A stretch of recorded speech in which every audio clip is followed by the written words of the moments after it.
Hi, welcome to Business Computing Weekly. This is episode number 401, and it is recorded on May the 19th, 2013. And we want to let everybody know we are sponsored by Frugal Brothers Software and GFI Software. And GFI is pleased to announce their newest product for GFI Cloud for patch management. Or I should say patch management in GFI Cloud. So now you can remotely, if you've got remote people out there on laptops or working from home, not only you can manage their patch management there, but you can also your own internal network as well. It's all hosted in the cloud by GFI. For more information, come to frugalbrothers.com and we can help you with that. And we're also sponsored by frugalbrothers.com. Gotta mention that to you because this is the business, folks. This is what I do, how I make my living. And I have no shame in plugging what I do. Our company, frugalbrothers.com, is one of the top resellers in North America of GFI software. That's what we do. That's all we do. We specialize in GFI's network security and email protection tools, and as well as their hosted solutions that they're all designed for the small to mid-sized business. Again, not to repeat myself, but for more information, come to frugalbrothers.com. I'm going to go ahead and bring Jack McLean on, my co-host. Jack, welcome to the show. Thanks for coming on tonight. How's things? You getting that bad weather down in Tennessee right now? It was coming a pretty good storm a little while ago. I guess last I saw was something about Oklahoma, northern part of Oklahoma City. I guess is the tornado sirens are going off there. We're under a flood watch right now. Oh, it's that time of the year. Folks, you got to be careful out there, especially in the Midwest and down to what we call Tornado Alley. It's that time of the year where these monster storms can come out of literally nowhere.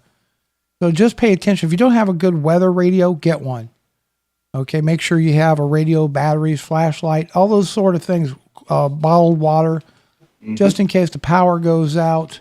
Or, if you hear those sirens, you need to get to shelter right away. This is serious stuff. We're getting, people are being killed in some of these storms. So our podcast is doing well, and we're really pleased about that. Of course, you can find the audio version of this program on iTunes. You can find us on Podomatic, Zune, BlackBerry Network, Blueberry, and a host of other podcast directories as well. You can also subscribe directly.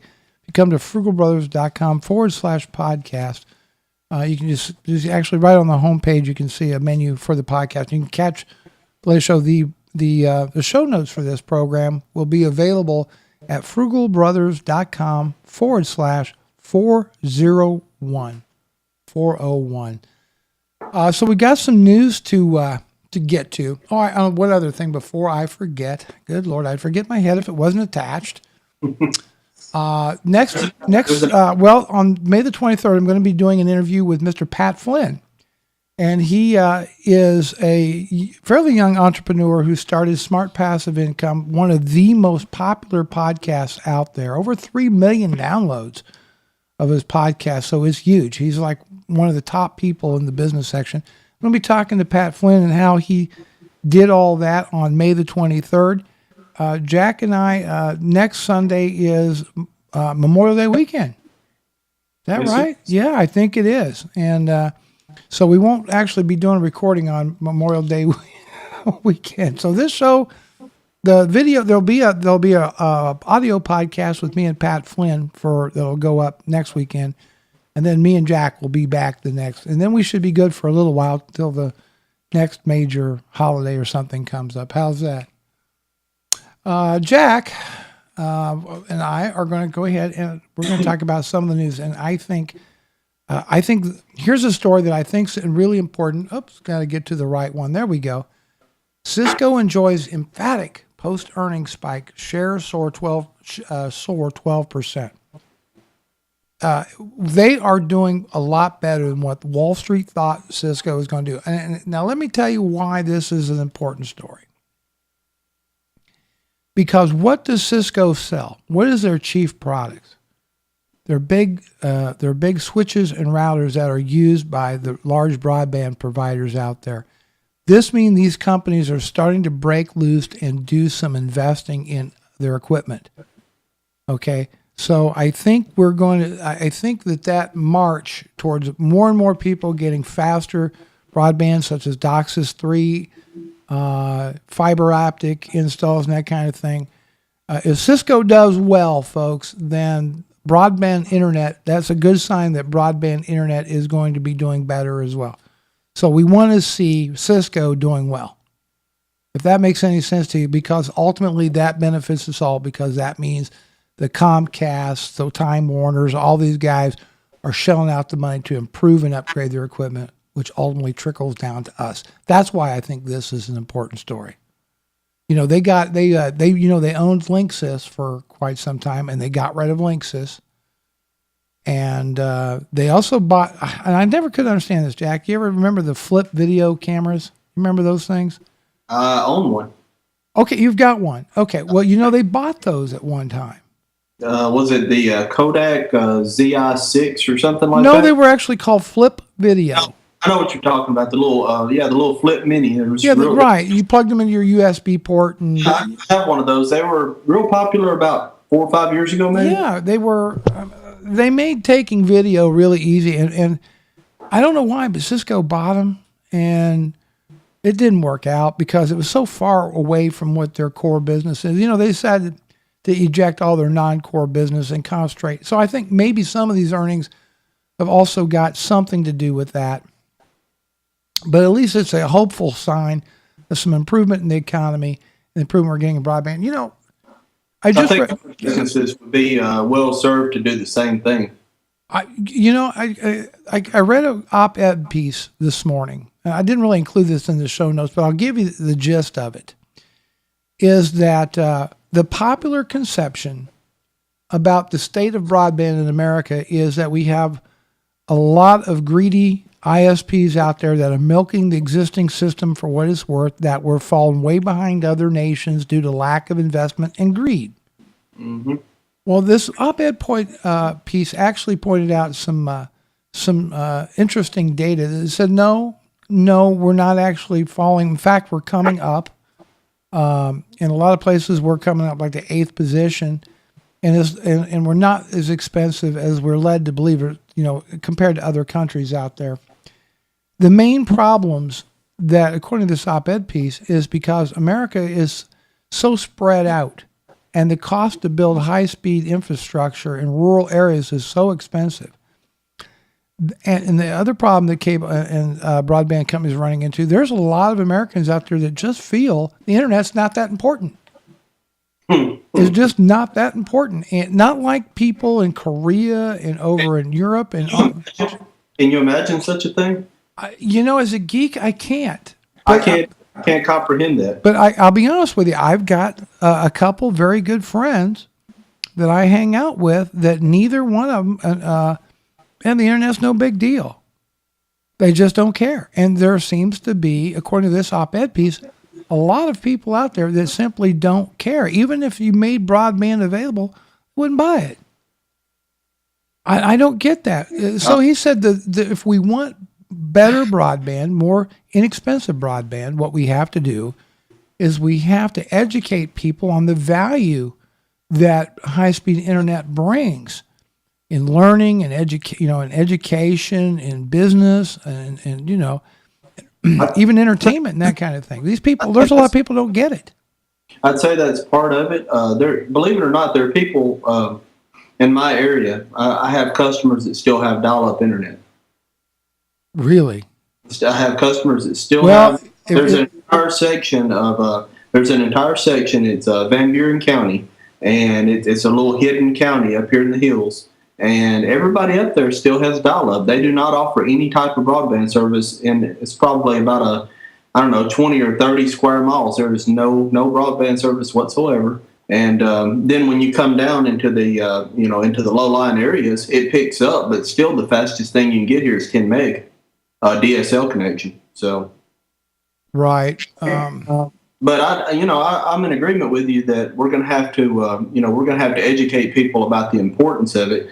Not only that, I still think that a lot of it is these greedy ISPs. I really do, because I see a lot of it. If Google can offer 1 gig up and 1 gig down for $70 a month. Anybody can offer 1 gig up and 1 gig down for $70 a month. But they're doing it in very small areas. Very, very small areas. They are that is true. But they're not going to be able to afford even the money Google's got. They can't afford to roll out, fiber optic gigabit Ethernet to somebody that lives 20 miles out of town all by themselves. I think it's more plausible than universal Wi-Fi, which is what a lot of people are talking about, though. What happened to using power line transmission? Remember that was supposed to be the solution? About 10 years ago, 15 years? Somewhere around there, 8 years ago, something like that. I have no idea. You don't hear a peep about it anymore, do you? It just kind of faded away along with... I think they just had too much trouble getting that to work properly, I would think. And right. I think also the ISPs, when they seen that, potentially it could work, they probably put the hammer down with the government as well. They don't want they don't want to compete with the electric company. They don't want the electric company to be your ISP. The thing is, the ISPs don't want to compete with anyone, and that's the problem. Well, you have 4 or 5 major ISPs, and that's it, and they have no competition. And each one owns their own little area, and they stay in that area, and they own that, and there is absolutely no competition for it. There's no doubt that they are oligarchies. Basically, they are, they basically divvied up the pie, and we're not going to compete against one another, and we're all going to rake in the dollars. But still, this op-ed piece has a valid point. If you've got a small town, 500 people, 1,000 people type, little bedroom type community, and, a quarter of the people live there and say, hey, I wouldn't even buy the internet even if they did have it come out here. I'm not really interested. That makes a tough sell to somebody like Mediacom or Comcast to say, we're going to run fiber optic out to these people 20 miles, at $500,000 a mile. Right. We're going to say, I don't think so. You may disagree with me on this, but I think probably a major factor in this is the advent of the LTE and 4G smartphones. Well, that still doesn't explain the lack of interest. Really, this is a valid point. Right. Okay. How do we get people, interested in broadband? How do we get them to be excited about it? Here's the thing, if you've got a little here's a real life situation I ran into a few years back. There's a little community a town called Churubusco. It's just northwest of Fort Wayne. Mm-hmm. And it's basically got a lot of little fishing lakes around there and kind of a lot of retirees and a lot of trailers on lake lots. And you got to get the idea. And then a small little town. There's a little factory there that manufactures farm equipment up there, agricultural, like livestock feeding equipment, and they got CNC lathes and all this stuff. Right. They need high-speed broadband. They can't get it. Right. They can't get it. And, they said we would expand. We know we could expand if we had the internet access that we need. And they were on satellite broadband because the DSL they were just out. Their plant was out far enough where DSL couldn't reach them, cable couldn't reach them, so it was either dial up or satellite. So they were on a very expensive satellite plan, and they said, but I don't know about the factory. They built the factory long before the internet was the thing. So the plant's already there, the equipment's all paid for. They don't want to relocate just for a high speed internet somewhere.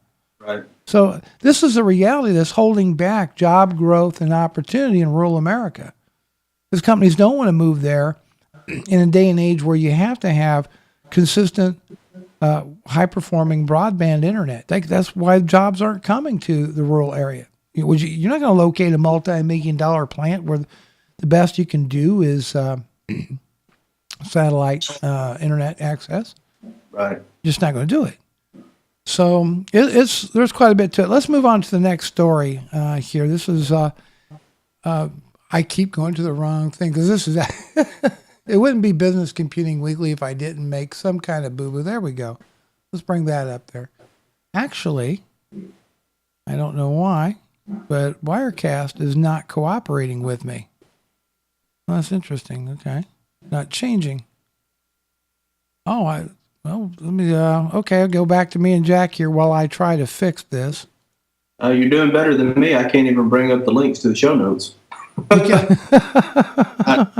It won't even bring a new tab up. I think my desktop presenter died is what happened. So I'm going to go ahead and try to bring up a new one. I think it just kind of crapped out on me. Okay, we'll bring this back up. I think Chrome has frozen on me on this end. Okay, there's my desktop presenter. And here we go. We'll fix this. Of course, I've got to edit this part out of the audio podcast because that's going to drive people nuts. Okay, select screen region, change region. There we go. I either inadvertently killed it myself or it just crapped out. And it's possible that I think it just, it's software, people. It is software. And, I love it. And software does weird things. Okay. I got my Chrome back up and running. I got to bring the show notes back up. Okay, let's see. No, desktop presenter is not going to work for me tonight for whatever reason. It's just not going to work for me tonight. Okay, well, that's fine. We'll get by without it. Tell you what we'll do. I was going to talk about that Yahoo's board of directors has agreed to pay $1.1 billion for Tumblr. Now, here's why I think this is such an interesting story. Marissa Mayer is really, to the best of my knowledge, the first you have Meg Whitman, the CEO of HP, but I mean, she's really a pioneer, Marissa Mayer, and to take over Yahoo, back in the day, they were the top search engine. Everybody probably remembers the commercials with Yahoo, and that's where, people went. Everybody used Google back in the day, or everybody used Yahoo back in the day. Everybody used Yahoo. Before, it kind of came in three different phases. Me and Cindy was talking about this years ago, before Yahoo even got started. You had Lycos, you had Alta Vista, you had hundreds of different search engines out there. They were all small. It was very fractured. And when you created a new website, you had to submit your website individually to these search engines. There was actually software we bought called Submit Wolf. And you would put in your information about your website and your tags and the links and all this stuff, and then put it into Submit Wolf, and then it would automate submitting to all these little tiny search engines all over the web. It was just an abortion. Mm-hmm. And, Yahoo kind of came along with his crawlers and his search technology and made life better. And then they I don't know really what happened with Yahoo, but Google just stomped them, just come up out of nowhere and just dominate, and has ever since. Right. And Yahoo is now a shadow of itself. They basically partner with Microsoft, and Microsoft licensed Yahoo search technology for Bing, and I don't know. And then now it's just the opposite, I think, and it's a mess. And they're hemorrhaging money and talent. So Marissa Mayer comes in, and now she's looking to grow Yahoo through mobile. Mm-hmm. Well, it turns out about 40% of Tumblr's traffic is generated via mobile.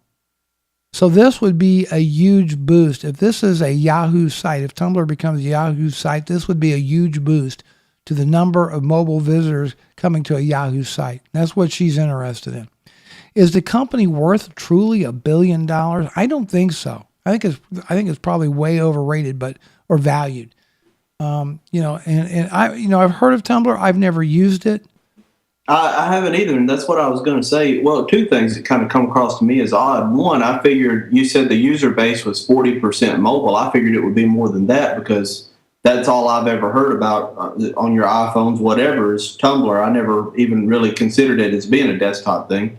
And the second, it's web-based, right? It's browser-based. Right, but I never heard about anybody using it other than on a mobile device. So, that 40% figure kind of shocked me. And the fact that Yahoo has $1.1 billion to spend on anything kind of shocked me. Well, they sold their Chinese businesses. and to get cash. Cash, okay. Okay, so they've got the cash, and obviously they got to put it to work. Right. So that's part of where they got that, and they do have some major cash now at Yahoo.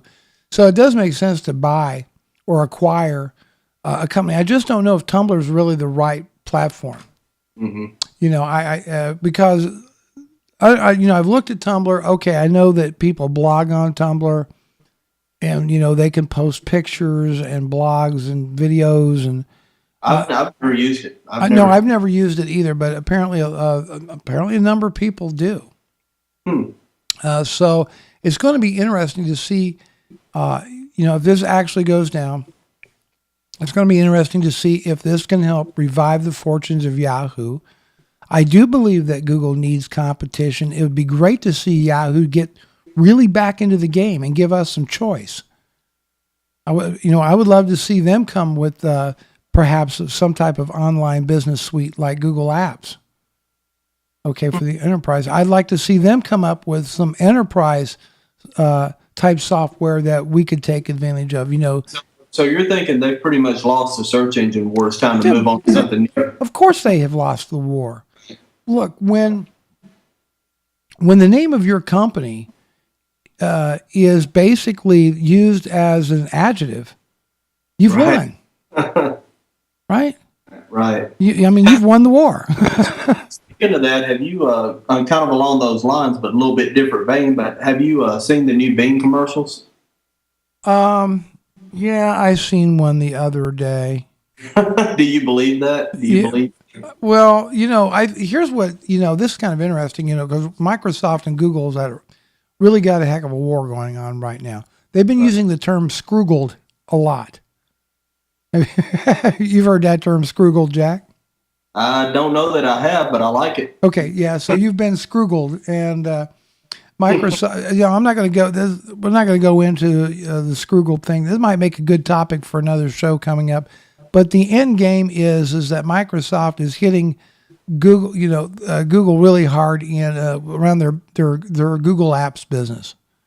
Microsoft wants everybody to be using. And really using Microsoft Office 365. So do you really think between Office 365 and Google that Yahoo has a chance to come in here with its own suite? Absolutely. Why wouldn't they? No, I'm just saying. If they did it right, if they did it right and they priced it right, absolutely. Right. Okay. There's plenty of room for innovation. Give people that third option. Yeah, I was telling Jack I prepared our show notes tonight with the Office web apps, okay?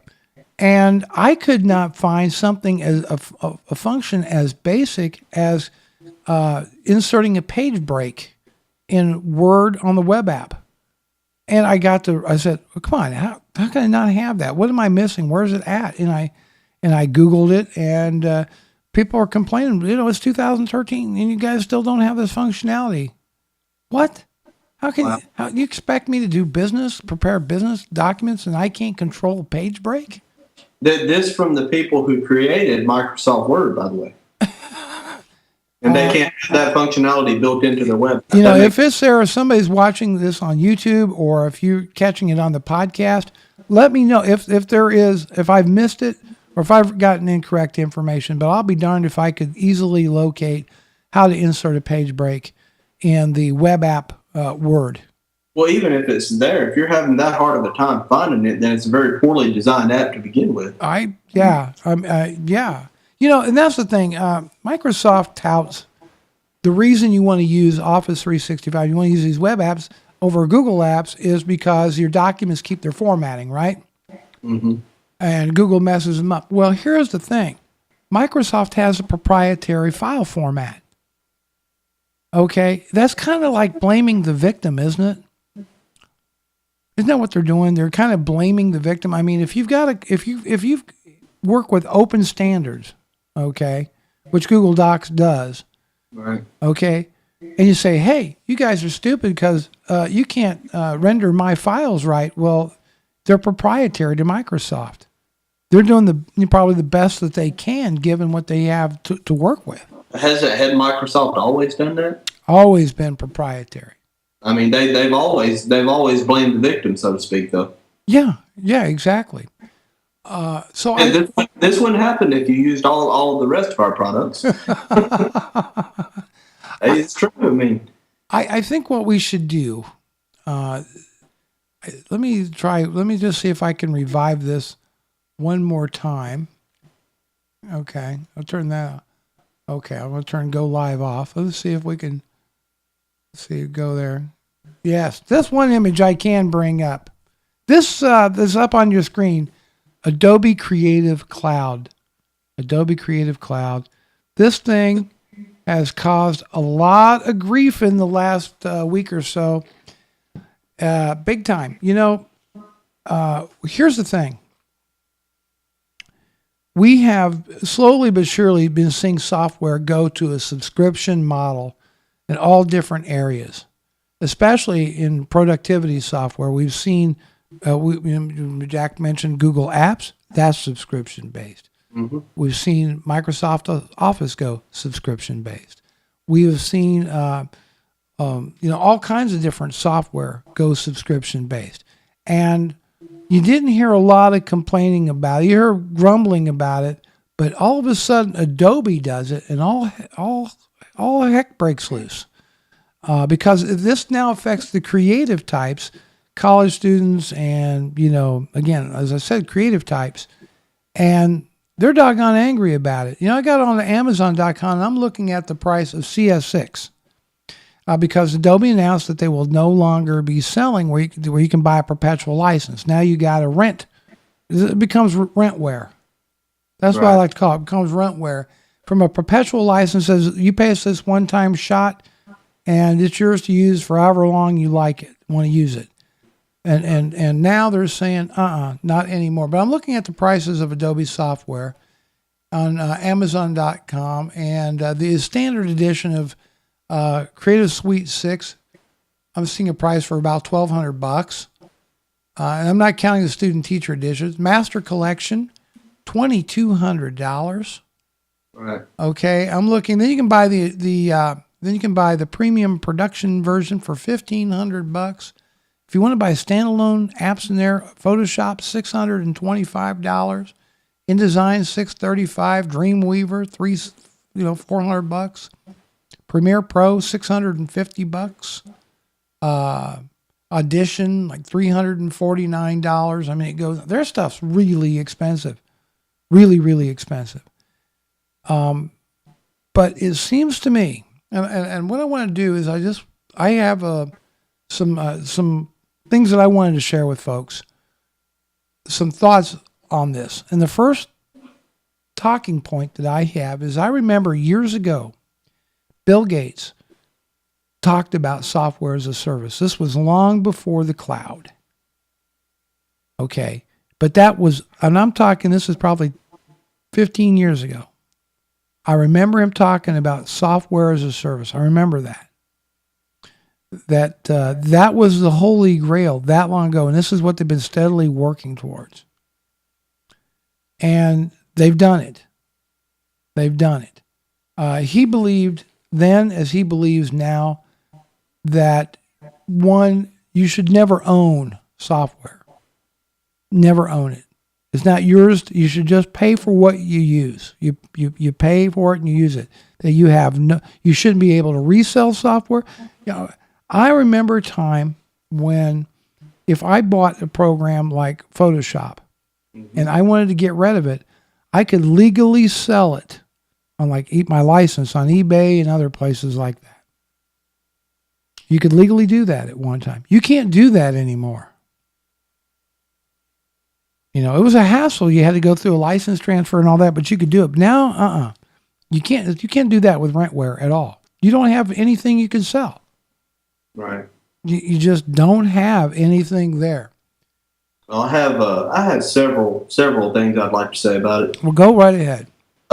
One, well, let's start from the bottom up. Number one, let's understand why Adobe's doing this. Okay, it has nothing to do with being able to roll out updates more. Now they'll say to the contrary, It's all about making sure everyone has the latest features and the latest versions, and they can roll out updates incrementally more often than they could with the monolithic upgrades once a year, once every other year, whatever. They'll say it's about that and it's about the consumer or the customer experience. No, that's not what it's about at all.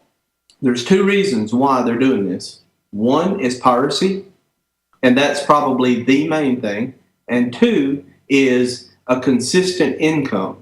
Because up until now, what you had was Adobe would roll out a new version of its Creative Suite or its Photoshop, and they'd make all kinds of money for about 6 months, and then they're not going to make any more money until the next monolithic upgrade comes out, or they're going to make very little money until the next monolithic upgrade comes out. So it's about a consistent income, monthly income to Adobe, and it's about piracy. I think piracy being the highest on the list of priorities. It's an anti-piracy thing. And in my opinion, and from what I have seen, Adobe Photoshop and the Adobe Creative Suite is the most pirated software on the planet next to Windows. Oh, it is. Well, Windows. Look, when you're talking about selling a product like Photoshop for $650, Mm-hmm. okay, how do you justify that kind of price? They justify it by saying that this product is for professionals and that they will easily make that amount of money up in one or two projects. That's the way they justify it. Up until recently, they also justify it by saying that you get a feature set in Photoshop or a feature set in the Creative Suite that you can't get anywhere else. The problem with this is, in my opinion, there's several problems with this. One, you can look at it one or two ways. I look at it like this. If the product wasn't so expensive to begin with, you wouldn't have people pirating it the way they do. Okay? Now, some people will disagree with me and they'll say that, no, a pirate's going to pirate stuff anyway, no matter what. If you put it for $59.95 or $99.95, you're still going to have people that pirate the software. And you're probably right. There are some people out there like that they're going to pirate it no matter what. I mean, if it was free, they pirate it. Okay? But you do have those people out there that they just cannot justify $1,200 for the Adobe Creative Suite, and that's why they pirate the software, because they can't justify that much money out of it. Maybe they don't have a project going every week. Maybe they have a project going every couple of months, and this is a side job, and they just can't justify laying down $1,200 to $2,200 for a suite of software. So they pirate the software, and they feel perfectly justified in doing it because it's so extremely overpriced. That's one thing. But I think what's going to happen here, I think this could go one of two ways. Either this is going to be the greatest thing Adobe's ever done with their software, and they're going to make just a ton more doing this than the old business structure. Or what's going to happen is, and this is what I'm thinking.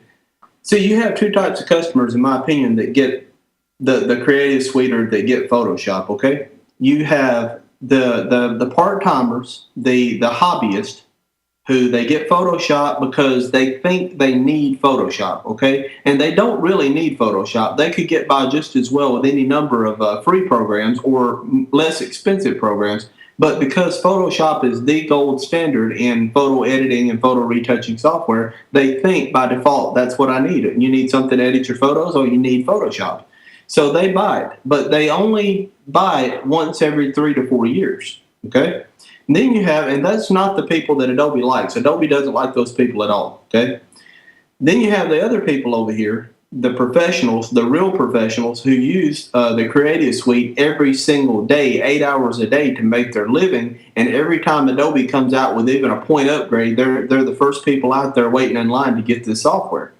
Those are the two types of people. But I think what you're going to see is with this new business structure, with this, everything in the cloud, subscription-based service, I think you're going to see these people over here drop completely off because they're not going to be able to justify the monthly cost.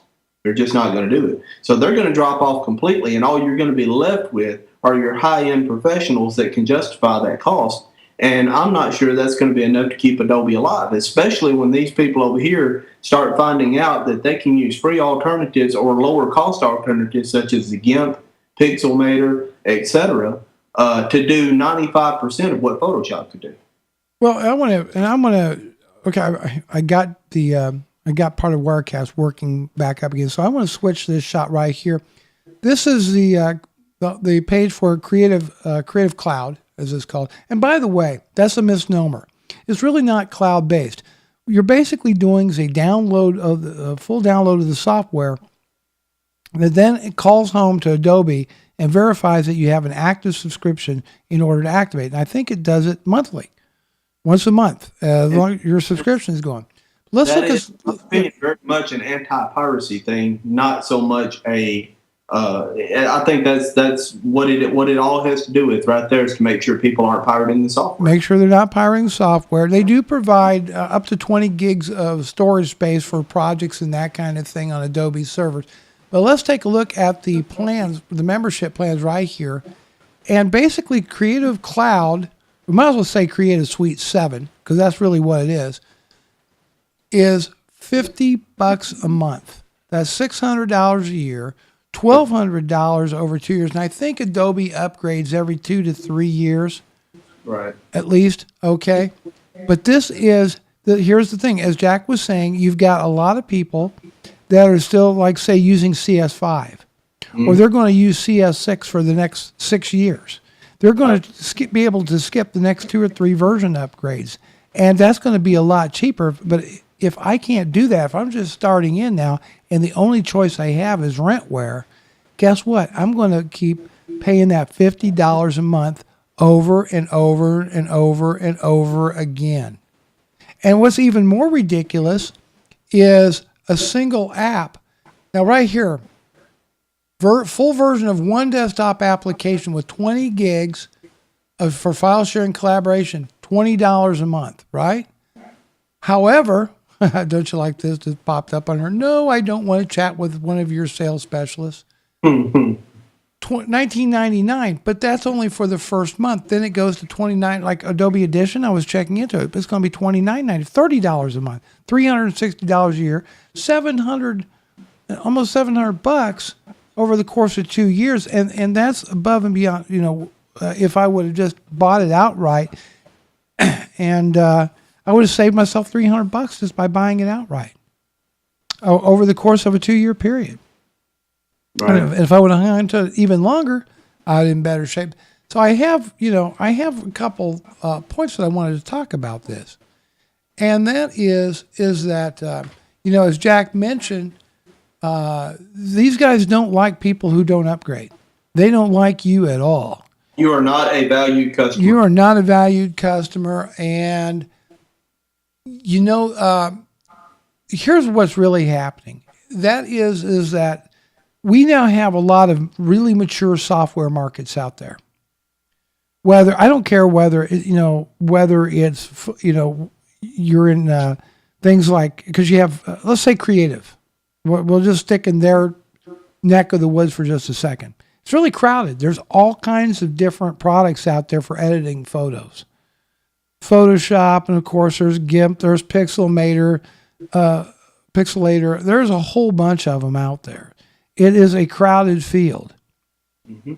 The days that you can walk out there and command a premium price up front for perpetual software, that is rapidly winding down because consumers now have much more choices. So they find themselves in this pricing war. Okay, boy, it's sure hard to justify the price difference, even internally. If you're just an occasional photographer or a hobbyist photographer, you're going to want to use Photoshop Elements, for example. Right. $80.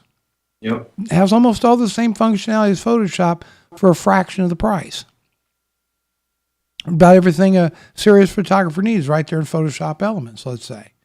Or, of course, GIMP. I'm not a big GIMP fan, I'll be honest with you. It's getting better. I suppose if I did, but I still prefer working in the world of Photoshop personally. But if I had to, I could make do with GIMP. I could do that. But these guys are fighting in these mature software markets, and the day that a salesman can get on the phone, close a sale, get a big upfront sale, take home their commission, and go home, that's over. Those days are winding down. There's too much competition in a mature software market, in a crowded space. Bruce, have you tried Pixelmator? No, I haven't. It's $15. Okay. And if I remember correctly, this software used to be about $100. Now I could be wrong, but I got mine in a bundle back in the day. Like I buy a lot of my software, I got it in a bundle.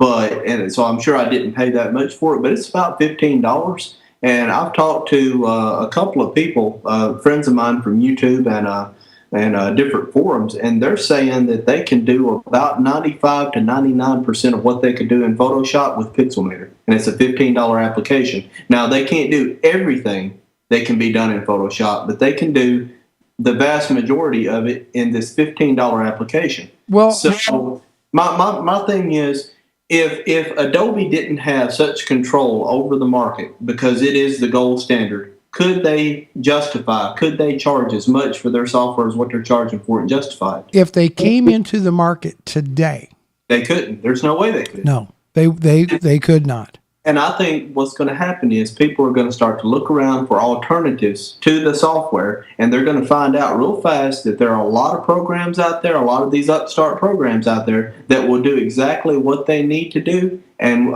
for about less than a third of the price in a lot of cases, or free. But let's be fair. Adobe's not the only one that's in this boat. No, but this is the one that seems to be drawing a lot of the ire. I mean, there's petition sites out there on. No one's, to the best of my knowledge, started a petition site about Office 365. Right. Because you know what, Microsoft's still giving you the choice to buy the software. But even Microsoft's going, Adobe, this is really ambitious. You sure you're not screwing up? Right, and that's the point. You have a choice.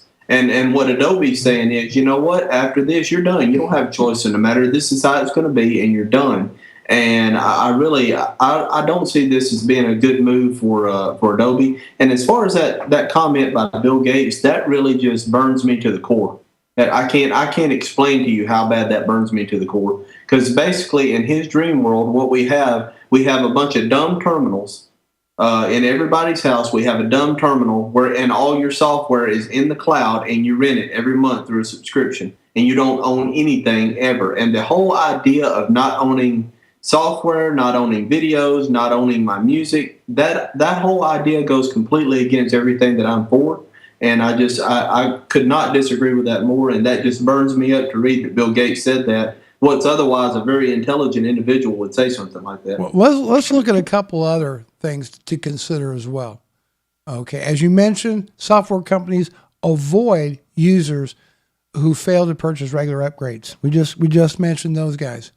But here's some other things to keep in mind, which is that if you're using Rentalware and you decide not to use it or renew your subscription, at some point, the work that you created may not be accessible to you anymore. Because if you're renting software that uses proprietary file formats and you no longer can access the software to open those files and that work, you've got a problem if you ever need to use it. So not only do you not own the software to create to create what you're creating, you don't even own the creation once you've done it, really. Well, take a look at Photoshop. It creates a PSD file, right? That's a proprietary file format. And if you don't have Photoshop to open it up, there might be, I'm not saying there's not, it's impossible to open a PSD file without it, but I'm going to say it's going to be tough. Right. It's going to be out of the scope of the typical person to figure out how to open a .psd file without Photoshop. Okay, so that's something else to keep in mind. I could see that putting people in quite a predicament. Well, something else to, absolutely to keep in mind. But here's, I think, something that's even more scary. Users may face unexpected price hikes or unexpected changes to the service based on this model. Now, remember when we all signed up for telecable years ago and it was, $20 a month, it's $25 a month? Now the average person is spending $100 a month on cable. Well, the reason for that is once they have you in the system, they got you. There's nothing you can do about it. I don't know how many times I've gotten changes sent to me via email of changes to my terms of service with some of my subscription software that I've already got. Mm-hmm. Because basically when you sign up for these services, if you really read the terms of service, you have no rights. We can change this monkey at any time we want with little or no notice, and that's that. With or without notification, at our discretion, we can do whatever we please. Whatever we want, when we want to do it, and there's not a thing you can do about it. And at that point, they got you by the voice, and there's nothing you can do. And that's another reason why I don't believe in this particular. I just don't believe in this particular business model. Now, as a matter of safe computing, and I'm lucky I'm able to do this. I have a computer that is not connected to the internet. I have one computer in my office that has no internet connection. Mm-hmm. And there's a reason for that. I do specific banking stuff and customer data stuff on this thing. And so I keep it real secure. If I'm using Rentalware, guess what? That software might not be able to activate. So keep that in mind. So in order to use Rentalware, you've got to be online. That machine has to be online to validate. Even if it was activated, even if you connected to the internet long enough to activate it, there was a representative. I was listening to a podcast the other day, and I don't remember what it was. It was either Macworld. I think it might have been Macworld. But they had a representative from Adobe talking about this their new business model here. And he said that you would only be able to, you could not have an internet connection for up to 90 days, and then it would automatically deactivate the software. 90 days. 90 days is what he said. And if you didn't have an internet connection for 90 days, it automatically deactivates the software, you're done. So. Lovely. And all your little projects that's up there in that 20 gig cloud storage, yeah, you can't get those anymore. They're just gone. Now let's also get real world on this. And I think the people that watch our show, listen to our podcast, there's a lot of business people out there, especially small business people that listen to us. Mm-hmm. Here's something to think about. Every one of these guys, get your credit card. Next thing you know, you're starting to get subscription charges for this, for that, for this. I get my credit cards. I use one major credit card for almost all my subscriptions, and it's getting ridiculous to see, okay, here's my Skype recharge on there, here's Google Apps on there, here is, Office 365 on there, here's my subscription for this on there. And I mean, these guys just start hitting your credit card like crazy. Now, why is this a problem? Number one is debt creep. Credit card, this is credit card debt. That's put on your credit card every month. Now, if that credit card gets lost or stolen and you got to deactivate it, now you've got to spend a quantity of time, because these guys try to hit your card and the card is declined. They can shut down your service. They're going to go nuts on you until you can get all that straightened out. Okay, and believe me, I've had a credit card stolen. I've had one stolen. I've had to go through this personally, and it was just with like 3 different subscriptions. And it was a mess trying to I was like, they didn't believe me. Do you know how many subscriptions I have on a credit card? No, how many? None. Okay, and whereas I do. And I never will have. I just don't believe in it. I won't even do an auto bank draft, okay? That's how adamant I am. Okay. But see, I'll just give you an example without going into a lot of detail. I have I use one major credit card. I have my satellite television. That's how you pay them. They have to get your credit card. They charge it once a month. Okay, Xbox, I have a Live Gold membership. Mm-hmm. That's Microsoft. They need a credit card, $50 a year. Right. Okay, I still maintain a paid Google's Apps account. Just $20 a month. Boom. Google has to have a credit card to do that. Mm-hmm. Okay. Microsoft Dynamics CRM is $45 a month. Boom. They got to have a credit card. That's the only way they'll take payment. Boom. Right. So they got to have that. And that's just some of the services. Now, and this is what I'm saying, is you start to get this creep. You start getting your credit card bill, and it's just growing and growing and growing because of all these subscription services. I think it's funny that you should say that because everything that you just named off, I was kind of going down the line thinking about the way I'm situated compared to the way you're situated. Mm-hmm. And you said I think you said your internet service and your cable TV, credit card. Mine, I go over here to my local office and I pay it by hand every month. Mm-hmm. That's my internet service, my cable, and my phone. I pay every month. Well, no, I don't pay. No, I don't pay my internet bill, my ISP bill. I do not pay it by credit card. Mine's bundled together, and I pay it by hand in person. Right. My cell phone bill, I pay either in person or I call with a debit card, so I don't have an auto draft there. When it comes to software, for instance, the accounting aspect, my wife tends to the majority of that, and she uses Excel 2007. So, I mean, literally everything you just named off, I was thinking about my particular situation, and I have purposely avoided any type of cloud service or any type of subscription service, especially if it required a credit card. And the reason for that is I've been burned too many times with it. I've been burned too many times with auto drafts or burned too many times with a credit card that wouldn't go through. And like you said, it is a pain. It is an absolute pain to try to call all these people, all these companies, and get everything transferred over and explain to them what happened. And I cannot imagine if your entire business is riding on that. You know, if you're all of a sudden you call, you know, you're trying to fire up your Adobe and trying to pull down one of your projects, and you can't do that because you lost your credit card and your credit card expired or whatever, and you're just done. I mean, your whole business is going to shut down. No, that's exactly right. Look, I'm just telling folks, this is things to keep in mind. But the credit card debt and debt creep and expense creep is real. Yep. Okay, because it's easy to, you know, to have 5, 6, 7, 8 different subscriptions a month, and to a small little business, that money adds up. Don't you? You know, there's time you wish. Look, I just wish I'd paid the $300, got the application I want, and be done with it for the next 5 or 6 years, rather than that $15 a month in and month out. Yep. Okay, here's and I read this, and this is true. Large companies prefer perpetual licenses, not software as a service, because they can depreciate software. Here's the thing.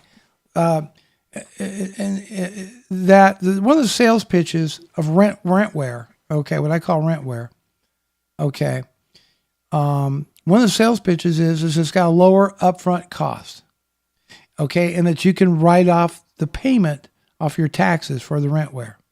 That's one of the pitches to it. However, it can, for a large company, not maybe so much for the smaller little companies, but for larger companies, they can buy a software license and then depreciate it over time. And with the tax savings and all the accounting stuff, it basically can work out about pretty much the same way for them too, without buying hosted software. Mm-hmm. Okay, so they can use accounting techniques that me and you, as people, can't do. They can do. And so that's really not the appeal. As a matter of fact, if a company's on Rentware right now and they have an opportunity to buy a product that can do pretty much everything the Rentware can do, but it is perpetual license, they will jump ship to get the software with the perpetual license. Amazing how that works. Amazing how that works out. Now, does that mean that? And I want to be very clear, because I happen to sell some subscription-based software. It's not all bad, okay? It is not all bad. Some of it, the bottom line is it's better off in the hands of a hosting service. I'll give you an example. You take a product like Exchange Server. I would much rather pay a rental fee, rent Exchange Server, and let Microsoft deal with the maintenance, the backup, and all that stuff of Exchange, okay, than I would to have to pay for the physical server, the server OS, the server version of Exchange, the client access licenses, and then the backups and maintenance and thereof of the thing. To me, that makes a lot of sense. There's certain software that... Right, but the kind of software that you sell is not like Photoshop.